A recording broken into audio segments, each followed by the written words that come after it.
Jimmy's Jam Box.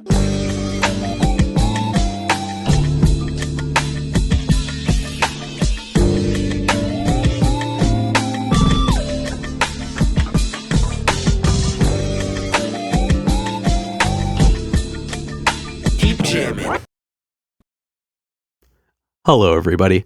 Welcome to another exciting episode of Jimmy's Jam Box. We're back at it again, and we're going to get on into it. But before we do, as always, please make sure to like, subscribe, push all the buttons, do all the things. You know, I don't know where they are, but you do, and I trust you. With that being said, let's go ahead and get on into it. Here is today's guest. Yo, this is Apollo AM. Good to be here. Hell yeah. Thank you so much for joining us. No problem. Thanks for having me, brother. Oh yeah. Why don't you go ahead and tell us a little bit about, where you're from, what you do, give us that Tinder profile of your music. 6'2", 6'3" on Tinder, 6'4" if you're under 5'10". But no, yeah, I'm Apollo AM. Technically grew up in Southern California, Okay. LA. Oh, you're one of those. Yeah, technically. But then when I was like 12, I moved out to a little small town, Oregon. I guess shout out Brookings to a degree, even though it kind of sucked. Oh, okay. But, yeah, I was little small town boy for a little bit. Then I've been out here in Portland for the last 5 years, just gotcha. doing shit. Gotcha. Now, usually this is mainly a musician focused show, but you were a little bit more of a photographer. Yeah. So we're gonna get into that in a little bit. We'll make that the body of it, but we've still got some foundation questions, so we're gonna dig into kind of the more music focused part in the beginning here. All right. And so first, do you play any instruments? I do not, unfortunately, besides just, talking crap. Okay, so you're a vocalist by nature. Yeah, by okay. nature. And what got you into music initially? Honestly, probably just riding around with my mom when we were little. She used to always write poetry and stuff. Okay. And I thought she was just playing those fire jams. Yeah, no. I mean, both though, Shout out to moms. Yeah, they play fire jams. Yeah, hell yeah. Hell yeah. And then the next one, this is one we ask early. It's one we ask often. It's definitely a crowd favorite. What was the first album you ever bought with your own money? Honestly, I been thinking about this one a little bit. I've seen the show, but I gotta say maybe "Sleep Through the Static" by Jack Johnson. Okay. I was like 5 or 6 years old. I was little still. It's when the Curious George movie came out. How did you have money to buy it when you were like 5 or 6? Birthday money, buddy. Okay. Only $20 I got. You know what I'm saying? I gotta get it where I can, Fuck yeah. But yeah, I wanted that Curious George album because Upside Down's a banger. Everyone knows that. And then You're not wrong. They didn't have it at Target at the time, though. So "Sleep Through the Static" is what we walked home with. Fair enough. But growing up, my uncle would give me a bunch of old Misfits albums and fucking System of a Down. And stuff Okay. Like that, so fun fact: do you remember "Steal This Album"? Dude, I got a funny. Sorry to cut you off. I got a funny story about that. My uncle gave me that album, and my brother stole it from me. Oh, perfect. See, somebody gave me a burned copy. Hell yeah. And I was just like, this feels appropriate. Yeah. I was just like, yeah. And then I thought it was a bit. And then, because I was like, wait, did they give me the real one? Because I didn't realize for a second when I saw a picture of one, I was like, huh. So yeah, young Jimmy, not dumb Jimmy, but young Jimmy didn't put those two together quite the quickest. I found it years later too in one of our piles of CDs. Remember the old things? Well, I don't feel like your siblings can technically take your music from you in the beginning. You know what I mean? You know what I mean? He said he did. He knew what he did. But if you can go and get it back from him because he's in another room, did he really steal it or did he just? He was a deceitful guy, kind of. But no, he was just like, hey, if you really wanted this album, you would find it. And I would expect my brother not to steal this album from me. Well, that'll be for another episode for sure. We're going to get Dr. Phil on for that. No, I'm kidding. Yeah, no, for sure. Jerry, where you at? All right, now go ahead and tell us about the first show you ever went to. Just in general, I went to Vampire Weekend with my folks when I was it was at Big Bear Mountain. My mom won tickets off of KROQ, if you remember. Okay, yep. So we went there, we were snowboarding, and I sprained my ankle. I was 9. I was little. And then I was having a horrible time the whole time because of that. And the drummer from Vampire Weekend was trying to give me his drumsticks, and I was just what? I don't want it. And my mom was like, all right, whatever. Yeah. But looking back on it now, that was tight. But that was my first concert ever. What was the first concert you wanted to go to? Okay, well, so this is one time my buddy and his mom, he had an extra ticket to see Logic. And then this fool picked me up. I didn't even really want to go that badly, but it was like 6 a.m. He showed up at my house. I was like, let's go to Portland. Get in the car. And I was like, all right, fuck it, free concert. But me and my buddies, 2017, we went to see Lil Peep out in Portland at the Hawthorne Theater. Hell yeah. And I was like 16, 17 years old, and I was like, this is like, yeah. It was kind of a canon event almost. Hell yeah. Hell yeah. So. Hell yeah.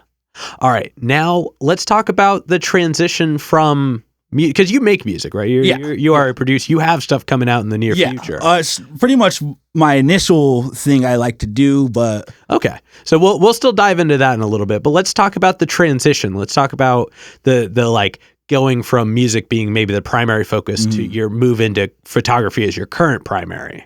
Word. Well, COVID-19 happened, right? If it helps, that's why I got into it too. Backtrack even more than that. In high school, I took a couple photography classes, just shits and giggles. You know what I mean? And I picked it up. I had a natural eye for it. My teacher always said so. But then COVID happened. We got the stimulus checks, and I was like, if there's one thing I'm getting one tangible item from these stimulus things. So I bought my camera, and then what did you buy? What did you buy? Oh, I bought it was a Canon Rebel SL3. Okay. Put the whole stimmy on it. Had next day delivery. Mine was a Sony A6000. Yeah. So now we're mortal enemies. Sorry to say, Jimmy, I'm out of here.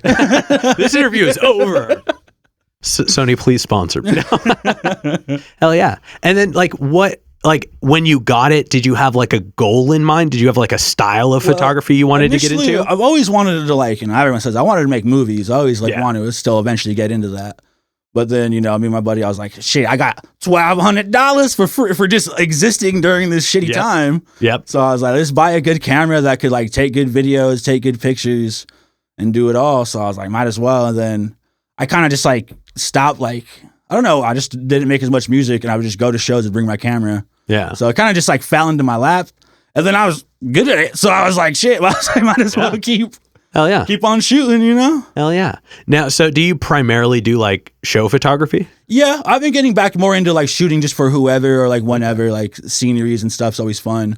But for the main part, I do shows because it's just get in for free, or something. But, and do you ever dabble in the other big styles, landscape and macro and things like that? Or do you mainly, what you like? For myself, I'm never really gonna post those really, but yeah, it's always fun to take pictures of pictures. So, because in Brookings, Oregon, it's a lot of 6,000 people there. There's a couple natures. Yeah. There's a couple natures. One or two.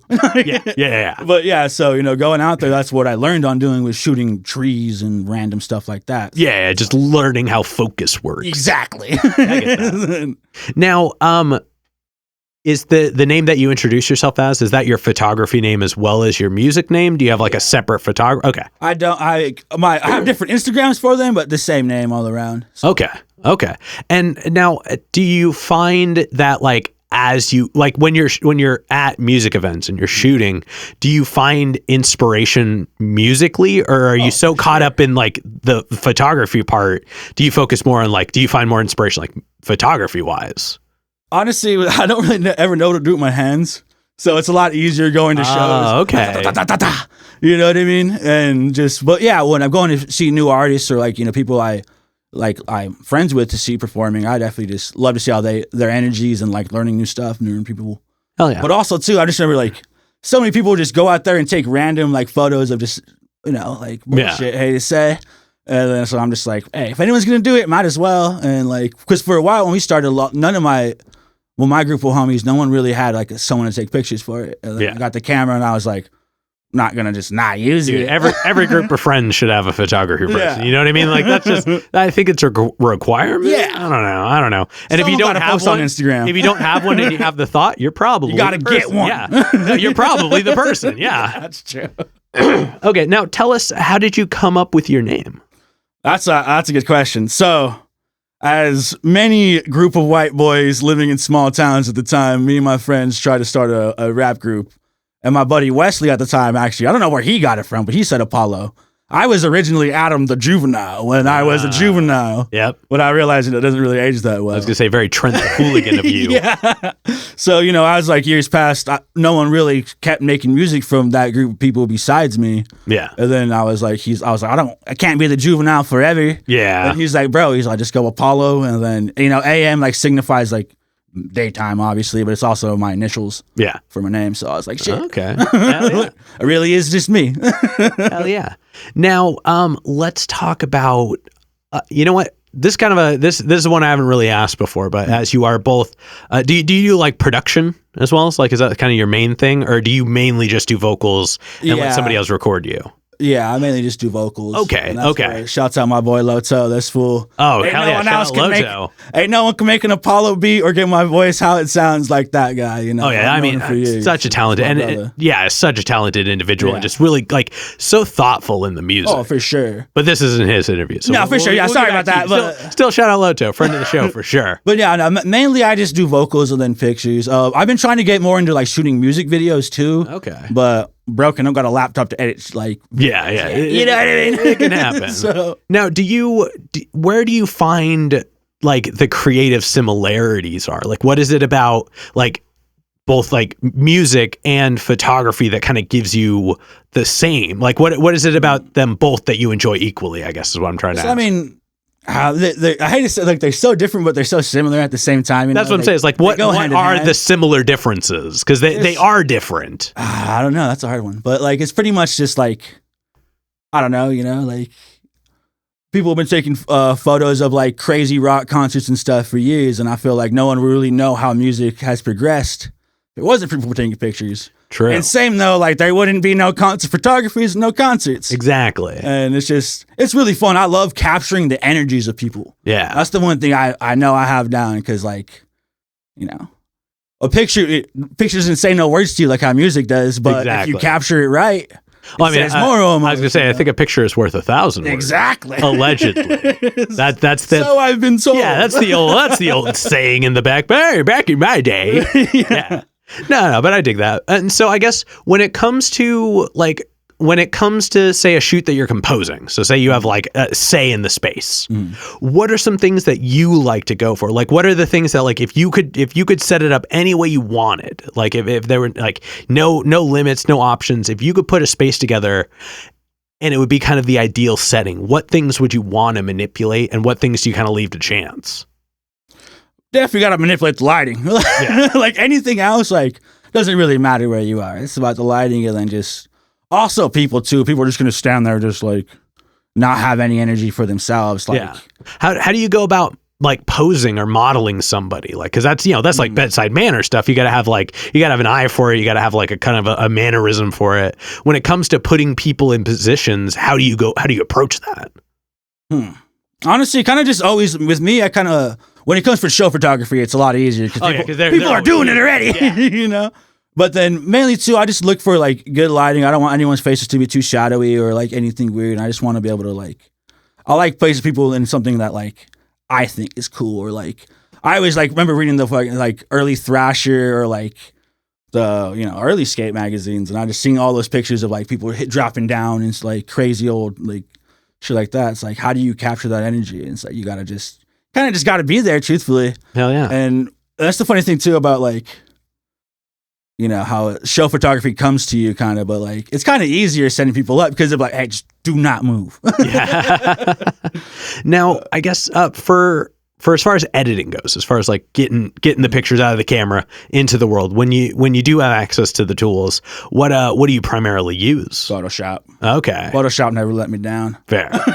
Fair. And then do you also use like Lightroom as well, or do you just primarily stick to Photoshop? Just Photoshop. I just do what I know. I always do like anything light, because if like it's a picture I don't even like, doesn't look good to begin with before I edit it, it's the point in editing it, you know what I mean? So fair. Now, show photography has a lot of variables. Like there's so many chances and like things that can happen. Do you find you're like changing your settings a lot to like get different instances, or do you like have a go-to? Like what do you like? What parameters do you like accommodate for in those settings? Honestly, I kind of just point and shoot, or like I couldn't really explain the like terminology or thing behind shooting. I got a thing. But truthfully, the best way to really do it is just hit the multi-shot and just rapid fire him down. And then you got to thumb through maybe 500 pictures of almost the same shot. Yeah. But, that's where it comes into play. But for the most part, I always just like going my ISO almost all the way down and then just hit it with the flash when it's super dark because shows, it's not going to be well lit at all. Yeah. So the less light, the better almost. Yeah. And then as far as flashes go, just because that's not something I exist too far in as far as this kind of stuff goes. Yeah. How do you make the decision on what's a good flash? It's all in here, I guess. Fair. But I mean, like, are there different applications where like a larger flash is more beneficial, even if you're like close stage, or like in the settings, do you just kind of trust the same one all the time? I have a built-in flash, so all I gotta do is flip it up, and so far I have a mirrorless camera, so it pretty much does it all itself. Okay. Yeah, with the flash too, like even when it's kind of bright out, I feel it with the flash on my camera. It always like it gets your face looking a lot more like the details of it. Okay, so. Hell yeah. And now let's go ahead and let's focus on you as the musician for a little bit. Let's talk about your writing process.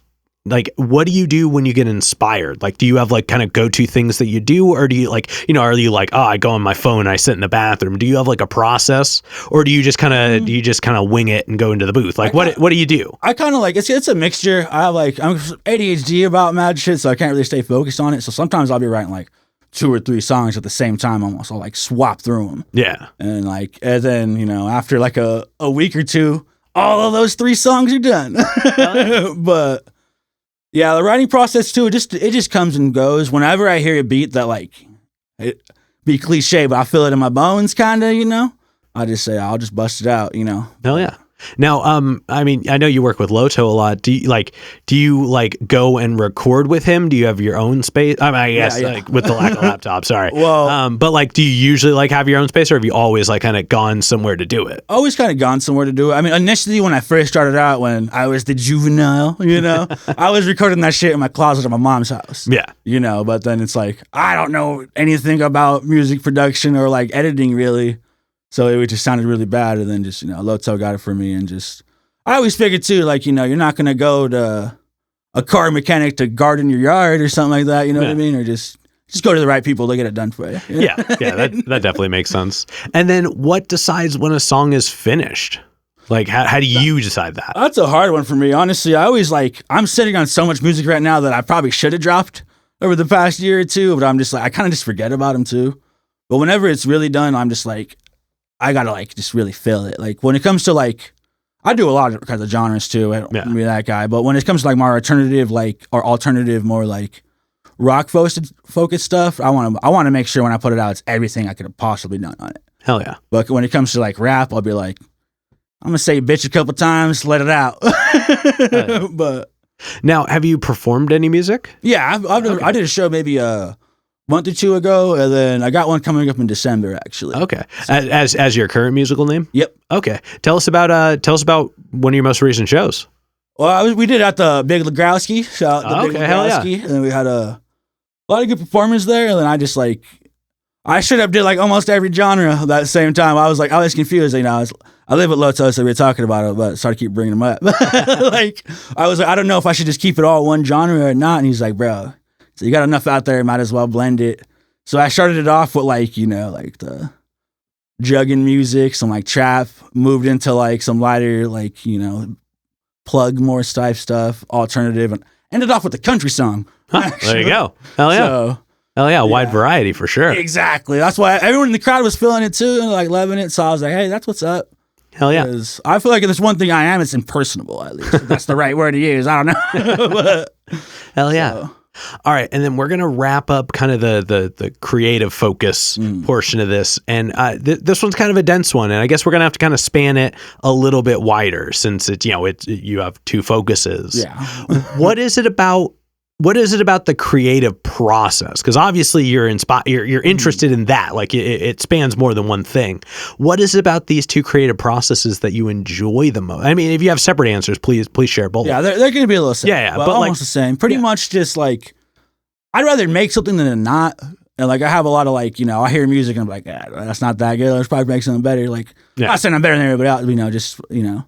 I'd rather put something else into the world that's creative or doing good with all the random crap going on. Okay. At least with my music, you know. No, or at least show how I grew up or what I went through, at least. I mean, I think that's a great reason. You know what I mean? Like if you're not creating for the sake of creation, at least in a foundation point, why? You know what I mean? Like, I mean, there's a myriad of reasons. Not that that's calling anybody out, but like, if you don't enjoy the creation part of creating, that's a tough road. You know what I mean? Because when it comes to music too, like, you know, I've been inspired by so many different artists, or just, you know, even just certain songs I've heard from random people. Yeah. And if I could hit somebody at least once, like I've gone through with music, then that's all I really need, you know? Yeah, why not? And a few times people will be like, oh, you follow him? I'm like, yeah, and that's dope. We'll never forget that, at least, you know. I know we got a lot more to go, but so far, loving, you know. Hell yeah. But when it comes to photography, I love capturing the moments that normally wouldn't have been captured, or like seeing people, like, you know, in their beginnings all the way up, you know. Yeah. Because I think Portland's been really slept on, and there's a lot of good artists coming out of here. And I think in like 10, 20 years from now, like, if that, like these pictures I've been taking, or, you know, the people around here are going to be way bigger than anything else. So yeah.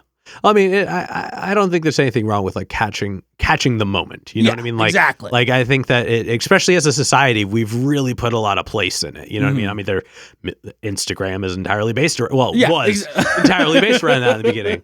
So I think that like we as people prioritize that a lot. And I think that there's the gray area on whether or not as a creatives, like there are too many people that can occupy the same space at the same time. Okay. But I think that it's an opportunity to create a narrative, which is something that, like, again, societally, it's got really, really like macroeconomic-y really quick. For sure, but like that's definitely not the right term for it, but you get it. Like, it's like, I think we put a lot of stock as far as like capturing things go, but I think also it's cool that there are some people who may not have like an audible media. Like, you know, for some people music is hard. For some people, like, spoken word is hard. Even like the written word is not.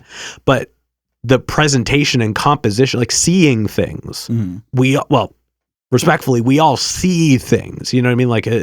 Like we are able to experience the moment, and you know, like we said earlier, picture being worth 1,000 words. I think that there's being able to not only capture a moment, but then to utilize that moment to create something artistic. Like, so when, you know, there are the blur in the shot, when there is a filter on it, when there is like an angle that captures it, like from like down up versus like staring straight, like there's so much opportunity to see things. Like, even if you were at the show, like, to see the photographer's angle of it just means you got to see the same show twice. Yeah. And so it's also always fun, but like, is that me in the background? Oh man, well like, it's so cool giving people themselves. Yeah. You know what I mean? Like, you can argue the narcissistic side of it all the way into the ground. But assuming that we're all people who just like to enjoy things, there's something about being like, hey, here is a moment of you that you get to enjoy for as long as the internet exists. Honestly, too, like, I guess it's gonna make me sound kind of old, even though I ain't that old. But remember, like, Grandma had big old picture books. We can go back however many years. Yeah, and I feel like that's one thing we're missing a lot now. Is just it's so embarrassing. Tangible, like, it's so embarraking when you like bring your like new girlfriend over and your mom would be like, "Look, this is her baby butt," and you're like, "Oh no." Yeah, thank God my mom, those were in storage by the time I got to bring girls home. Yeah, didn't throw them in the incinerator at all. No. But no, I mean, I think that, I mean, photography is such an importance, a trigger, a loaded word, but like photography is such a drastic part of music presentation. Yeah. Like, and I think that there's not enough conversation. You know what I mean? Like, sometimes it's like if more interaction between artist and creator was like had, I guess, like, what's photographer's overhead? Why just because it's a photographer? If there's more conversation between artist and photographer, like a little more understanding of how they both worked, the experience would be better. Oh, for like, sure. How helpful would it be to be like, if you know to stand there, if you know to stand there, it doesn't matter where there is, but if you know to stand there, and every time you stand there, you're going to know to do this, it's not hard to stand somewhere. You know what I mean? Just please stop wearing ski masks. I have no idea who to tag in the post. I mean, that's a whole narrative. No, but, like, you know, no, definitely though. Like, but at the same time, that's the one thing where I kind of like sometimes feel bad pulling up to shows as a photographer, where I feel like I'm getting in the way of like the patrons who are there to support. I mean, I think that then, like, they know you're there. You know, they know you're supposed to be excuse there. me, you know? Also, I mean, the reality is that we all kind of exist in the DIY space at the moment. Yeah, exactly. And that comes with the caveat that a lot of people are going to be occupying that space for different reasons. True. You know what I mean? Not everybody there is going to be a patron goer, even if they're in the crowds. Yeah. Like it's like you said though too, where it's like you get to see the same show twice almost. Cause Exactly. you're there, but Exactly. it look like there are like that Yeah, many you may people not have there, been but there. when I go like this, we're gonna see it looks like there's 50 people in the crowd. Exactly. Exactly. So yeah, so that's just, I think it's a big experience. No, for sure. It's always fun. And I always just love, like, I've met so many great people through it too. Like, most people I shoot are like almost like my close friends now and stuff. And I'll shoot whoever really if they hit me up. But Hell yeah. for the most part, I'm not just gonna like walk up to a random show and be like, oh, bang. Yeah, exactly. All right, now we're going to go ahead and we're going to dive into some hypothetical questions. And these are all sky's the limits. There's no wrong answers because it's just the what ifs of it all. So you can't mess it up. But let's talk this first one. If you could work, actually I'm gonna caveat this one. We're gonna split this into two questions because again, you are dual profession. If you could work with any one artist who's currently alive musically, and then if they're not the same person, photographically, okay, I feel photographically, there we go. We got there. Well, like who are the two? Musically, it's a long list. Oh, and they have to be alive. Okay. Honestly, I think it'd be cool to work with George Clinton, the funk. Oh, father. hell yeah. Parliament. I went and saw him at the Crystal Ballroom not that long ago, and it was like, he's 82 years old, and he's incredible. still rocking. I have a couple. He's amazing. Hell, that's what's up. Yeah. But then it's like, I don't know, maybe like growing up in a Mexican household, Santana would be sick. Hell yeah. Any early thing like that, or like even like rap-wise, I'd probably have to go with like, damn. Scratch that one. I don't know. I could I'd be like, shit. I mean, just for nostalgia, 50 Cent, that's my guy. Oh yeah. But and then who would you work with as a photographer? Guy Fieri. Okay. I want that Guy Fieri shoot. Shit, I guess they didn't specify it had to be musical. So yeah, hey, Guy Fieri, congratulations. If you want to be on the show. Yeah. Exactly. You know what you want an Apollo picture? Hit me up. Hell yeah. No, but musically, probably like City Morgue would be sick. Okay. Like I've seen them a few times. They go really hard and Hell yeah. tight. Hell yeah. So. And then subsequently, and we'll stick to the music part for this one, just because I don't want to leave that behind. Yeah. But who's a local artist that you're aware of that you would like to work with, like either like collaborate on a track or do something? They know who they is. No, but no, definitely. I think like Lord Lawrence would be sick. I've seen him live much times. He's really great performance. If McConan's considered local at this point, that'd be tight. And then, but truthfully, I'm down to really work with anybody. I just like. Hate to say, I don't really get out that much. So just hit me up. You know? Yeah. And then, you know what? And since that last one was music only, we're going to make this one photography only. If you could do a shoot for any band in any location or any musical act in any location, so you could pick the spot, you could pick the artist, and the rest of it was guaranteed to be the best, where would you do it and who would you have?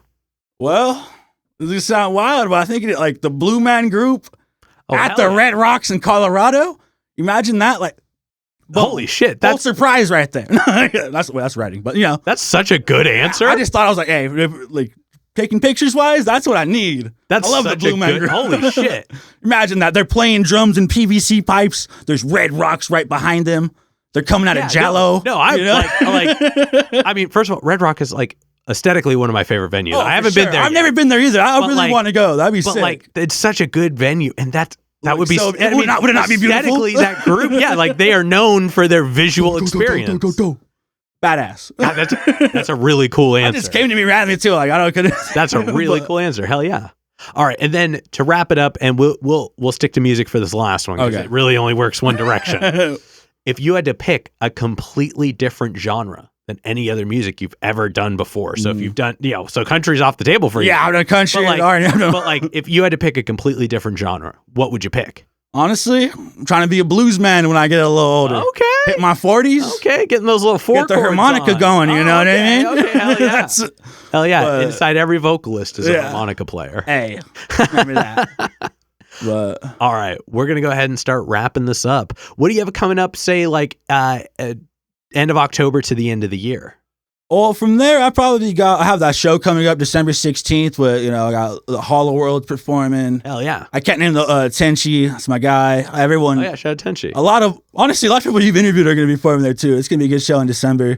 And then, honestly, I'm probably going to try to drop a couple just random songs before then.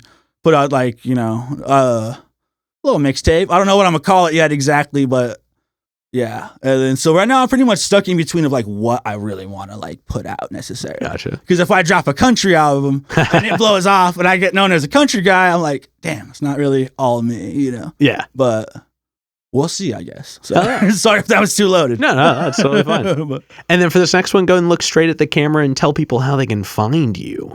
My name is, it's Apollo AM, obviously, and it's at Apollo AM. Oh, my bad. At Apollo_AM on Instagram and Twitter. And then for my photography, it's shot by Apollo_113.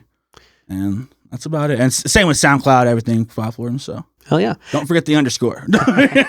And then any other plugs, any other shout outs, anybody else you want to put on while you're on here? Shit, shout out my mother, shout out my brother, shout out my sister, shout out everybody who been here. That's all I can really say. Shouts out you too, Jimmy. Thanks for having me on. Thanks. Happy to be here. All right, now before we go, we've got one last question. But before we do that, I'm going to steal the camera for just a second. No problem. As always, y'all, please make sure to like, subscribe, push all the buttons, do all the things. I don't know where they are, but you do. And I trust you. And with that being said, the final question. What is your guilty pleasure song?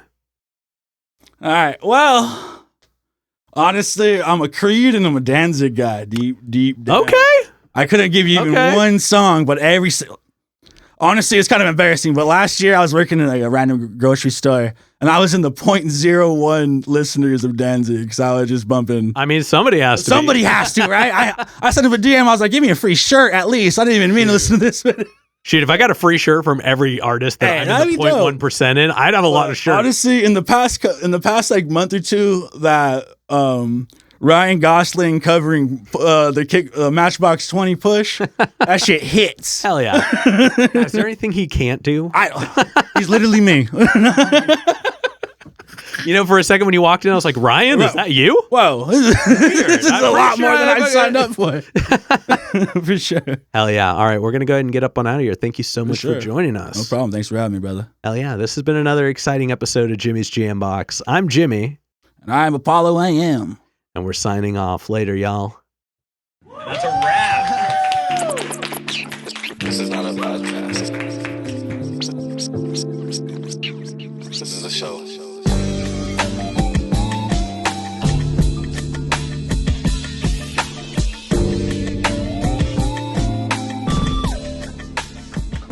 Keep jamming.